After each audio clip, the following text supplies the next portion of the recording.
Une petite vidéo sur comment moi je fais une salle de bain. Là, en l'occurrence, c'est une douche à l'italienne. Le bac, là, il a été maçonné. C'est une bonde HAP.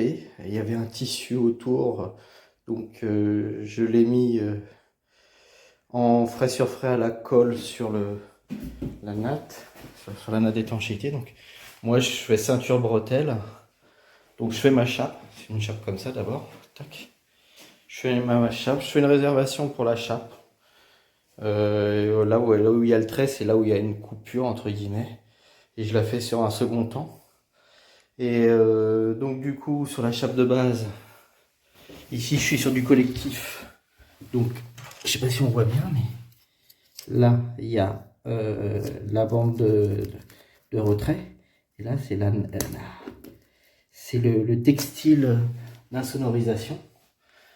Donc comme ça, la chape est déjà désolidarisée du bâti, ce qui l'évite de fissurer, de créer des tensions et de la faire péter. Et deuxièmement, j'y ai mis, voilà, j'ai fait ceinture bretelle encore une fois, j'y ai acheté de la fibre, donc je sais pas si on voit bien, et j'ai mis du grillage. Par contre, quand on fait ça, voilà, là on voit la fibre, là, faut y aller à la lisseuse.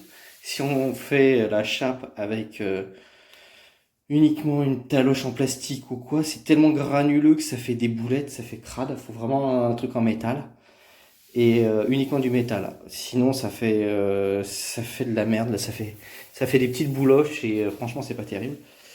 Donc du coup, bon, bah, BA13 hydro, machin. J'ai fait mon étanchéité liquide par-dessus, donc mon bac à douche. Donc j'ai commencé le bac à douche, j'ai fait ma forme, tac tac, mon siphon. J'y ai mis, ici on voit jusqu'à 1 mètre, un peu plus d'1 mètre d'ailleurs. J'y ai mis le CG Dry, c'est une natte d'étanchéité textile qui est fait pour aller sous, bah voilà, on voit, regarde. C'est expliqué pour aller sous la douche, sur les murs, sur le mur et au sol. Donc moi je me suis pas pris la tête, j'ai fait le sol, tac. Je suis remonté comme ça sur les côtés. Et par-dessus, j'y ai mis le truc jusqu'à 1 mètre. Bon, je vais pas monter en haut, j'ai fait mon radin, mais bon, parce qu'en fait, je vais avoir des très très grands carreaux. Et le joint du milieu arrive jusque là. Le joint du milieu arrive là. Donc, et après, je vais avoir un deuxième carreau. Et mais ouais, c'est comme ça que je les vois, les salles de bain. C'est pas trop de carrelage. Moi, j'aime pas que ça monte jusqu'en haut, parce que ça casse la lumière.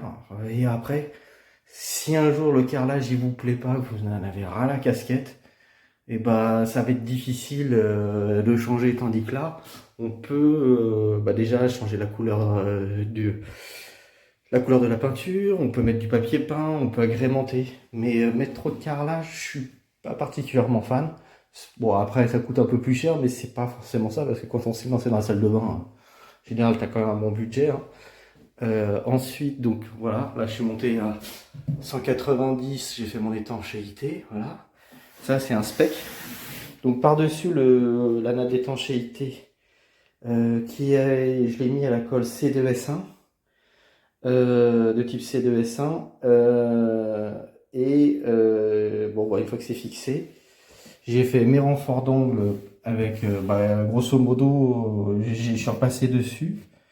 Et après, j'ai remis une natte en frais sur frais dans les angles pour les renforcer avec le spec. Donc là, c'est la natte, on la voit bien.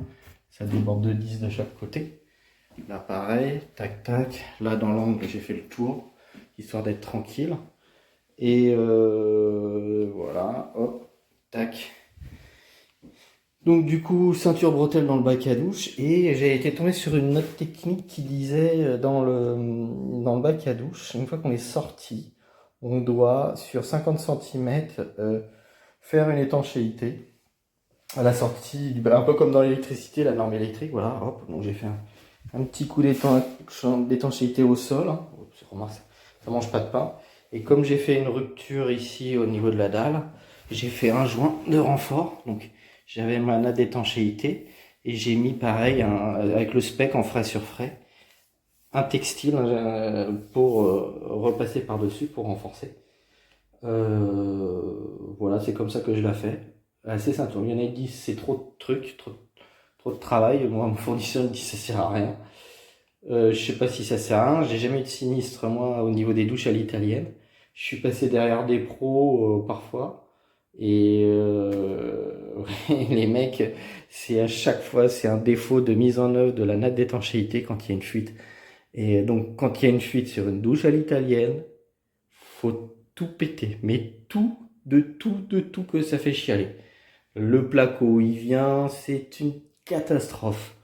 Donc des fois, il vaut mieux pas faire sans radin.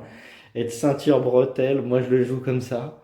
Je veux pas d'emmerde. Une fois que c'est posé, j'y reviens plus. Donc ok, ça me prend un peu plus de temps, un peu plus d'argent. Mais le jour où ça fuit, t'es comme un con. Donc non, je fais pas ça. Je préfère la jouer ceinture bretelle. Donc là, tac, tac. Double étanchéité sur le bas. Comme ça, je suis tranquille. Et j'avais constaté souvent les problèmes d'étanchéité. C'est les mecs qui font mal les pontages. Ou qui font rien du tout. Des fois, c'est même ça, tout simplement.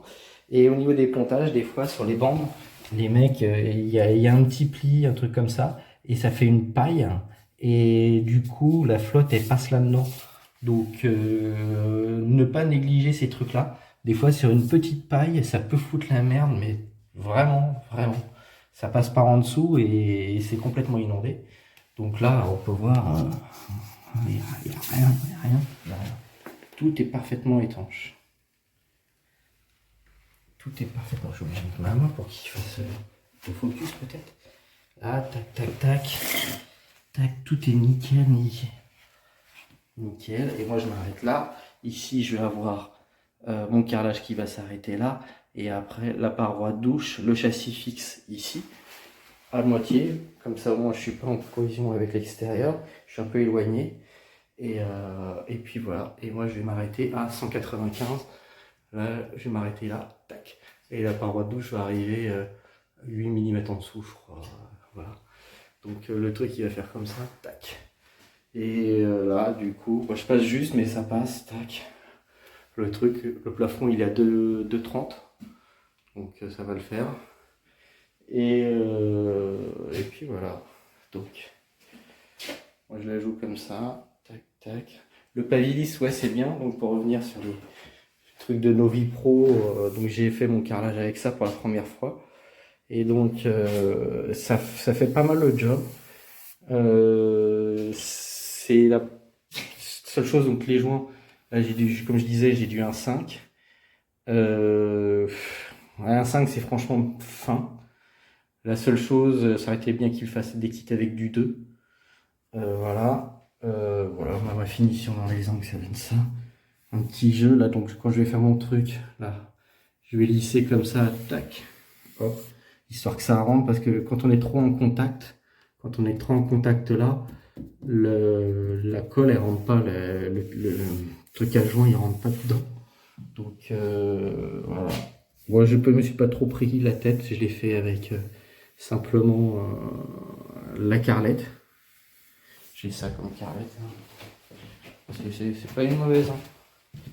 J'ai cette carrelette là, c'est une Ruby. Une Ruby, je sais pas quoi. Ruby TX.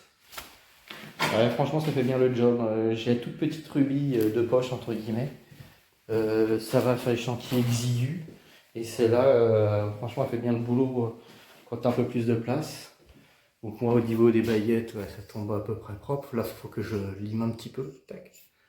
Mais je préfère que dépasser un petit peu, comme là, je l'ai fait exprès, j'ai dépassé un tout petit peu pour relimer après, plutôt que d'être trop court. Sinon, quand t'es trop court, t'es comme un con.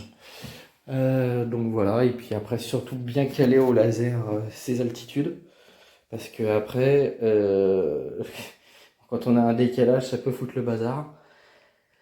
Oui, puis ça fait naze, hein, tout simplement. Donc voilà un peu comment je fais les salles de bain à l'italienne. Et puis voilà quoi, donc le BA13 Hydro, je l'avais foutu ici. Bon là j'avais foutu un coup de peinture parce que j'aime bien quand c'est propre. Tac, BA13 Hydro partout. Tac tac, là on le voit en bas. Là aussi, là, il n'y a pas d'hydro. C'est... Ouais, l'hydromolière, on s'en fout. Donc du coup, là, c'est ma zone pour le chauffe-eau thermodynamique sur VMC. Donc en grosso modo, là, je reçois mon air. Non, je rejette l'air. Ça, c'est le rejet d'air. Et ça, c'est l'aspiration d'air. Donc le chauffe-eau thermodynamique, celui-ci, c'est Atlantique qui est Thermor qui le fait. Je vous présenterai la prochaine fois. Il aspire l'air de la maison. Il fait de l'eau chaude avec, puisqu'il a une VMC intégrée. Et il rejette l'air vicié. À savoir que l'air vicié, c'est de l'air déshydraté et froid. Donc là, pour le coup, faut isoler avec ça, parce que comme c'est de l'air froid. Bon, après, c'est de l'air déshydraté, parce que comme on passe dans la PAC, on fait du chaud dedans, donc on fait du froid dehors. Donc l'eau condense sur le condensateur, et c'est pour ça qu'il est déshydraté. Donc c'est un air très sec. Il n'y a aucun risque de poche d'eau ou quoi que ce soit. C'est quasi impossible en fait. Puisqu'il va faire que se réchauffer.